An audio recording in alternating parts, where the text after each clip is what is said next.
प्यारा दोस्तो, भलो इंसान उहो आहे जेको ॿियनि जे लाइ भलो सोचे, जंहिंजे मन में भलाई हुजे, कंहिं ॾुतड़ियल जे कमु अचे, कंहिं मज़ूर जी मदद करे, मसलन कंहिं अंधे खे रस्तो लाहे, कंहिंखे रोड क्रॉस कराए, कंहिंजे रोंदड़ चेहरे ते मुस्कुराहट आणे, जंहिंजे दिलि में ॿियनि जे लाइ ख़ैर ख़्वाही हुजे, हमदर्दी जो जज़्बो हुजे, ज़बान में मिठास हुजे, हथनि में मदद हुजे, कंहिंखे नाकाम ॾिसी ख़ुशि न थिए, बल्कि पंहिंजे कोशिश सां ॿिए जे कामयाब करण में उन सां हथ वंडाए। भला इंसान उहे आहिनि जेके हमदर्दियूं विरहाईंदा आहिनि पंहिंजनि सां, परावनि सां, हता कि दुश्मननि सां बि भलायूं करणु इहो भलनि माण्हुनि जो कमु आहे। चङनि साण चङायूं हर को करे हू, पर उहा सुहिणी खूह जो करे बुरनि सां बि भलायूं।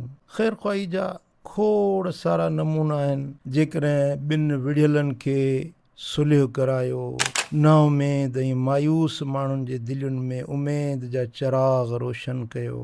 अचो असां अहिड़ा माण्हू बणिजूं जो असांजा हथ ॿियनि जा मददगार हुजनि, असांजो सरमायो कंहिंजे कमु अचे, पंहिंजी दौलत सां, पंहिंजे इल्म सां, पंहिंजे कलम सां, पंहिंजे अकुल ऐं फ़हम सां कंहिंखे नफ़ो पहुचाए सघो था त नफ़ो पहुचायो। पोइ दुनिया जे दिलि में तव्हांजे लाइ जॻह बणिजंदी, दुनिया तव्हांखे यादि कंदी। तव्हां दुनिया में हुजो या दुनिया तां पर्दो करे वञो, पर तव्हांजी जॻह माण्हुनि जे दिलयुनि में रहिजी वेंदी। ज़मानो तव्हांखे सदियुनि ताईं यादि कंदो रहंदो।